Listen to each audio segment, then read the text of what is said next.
تاریخ کے اوراق پر ایک ایسے سیاہ گٹھ کی تحریر لکھی جا رہی ہے جس کا ہدف صرف جغرافیہ نہیں بلکہ ایک پورا نظریہ ہے، اور اس تصویراتی گھیراؤ کا مرکز کوئی اور نہیں بلکہ پاکستان اور عالم اسلام ہے۔ دہلی اور تل ابیب کے درمیان پروان چڑھنے والا یہ تصویراتی عشق اب اپنی اس بلندی پر پہنچ چکا ہے جہاں 25 فروری 2026 کو بھارتی وزیر اعظم نریندر مودی نے ایک بار پھر اسرائیل کا دورہ کیا ہے۔ اسرائیلی وزیر اعظم نیتن یاہو کی جانب سے مودی کے اس دورے کو اپنی بڑی سفارتی فتح قرار دیا جا رہا ہے، جو ایک ایسے وقت میں ہو رہا ہے جب عالمی برادری اسرائیل کو الگ تھلگ کرنے کی کوشش کر رہی ہے۔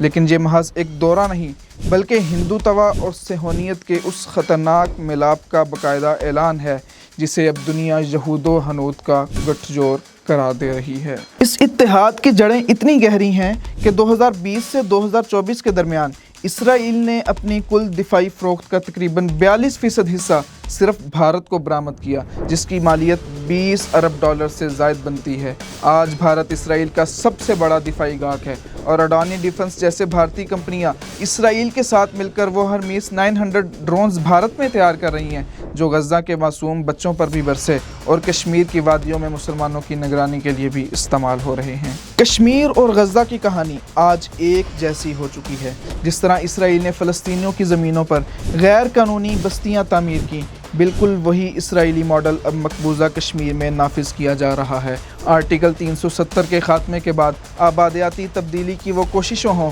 یا پیگاسس جیسے جاسوسی سافٹ ویئر کے ذریعے کشمیریوں کی زندگی مفلوج کرنا، یہ سب اسی آکوپیشن پلے بک کا حصہ ہے جو تل ابیب سے دہلی منتقل ہوئی ہے۔ پاکستان کے خلاف اس گٹھ جوڑ کا سب سے خوفناک رخ مئی 2025 کے اس خونی مارکے میں نظر آیا جسے بھارت نے آپریشن سندور کا نام دیا۔ اس جارحیت میں بھارت نے اسرائیل کے ہروپ ڈرونز اور اسپائس سمارٹ بمز استعمال کیے تاکہ پاکستانی دفاعی تنصیبات کو نشانہ بنایا جا سکے، لیکن جہاں مارکہ حق کی وہ سیسا پلائی ہوئی دیوار سامنے آئی جس کا جواب پاکستان نے 10 مئی 2025 کو آپریشن بنیانم مرصوص کی صورت میں دیا۔ پاکستان کی فتح نے ثابت کر دیا کہ یہود و ہنود کی مشترکہ ٹیکنالوجی بھی پاکستانی عزم کا راستہ نہیں روک سکتی۔ مودی کا یہ دورہ اسرائیل مشن سدرشن چکر اور آئرن ڈوم جیسی ٹیکنالوجیز کے ذریعے پاکستان کے گرد ایک دفاعی حصار قائم کرنے کی کوشش ہے، لیکن تصویراتی تاریخ گواہ ہے کہ جب نظریے ٹکراتے ہیں تو فتح ٹیکنالوجی کی نہیں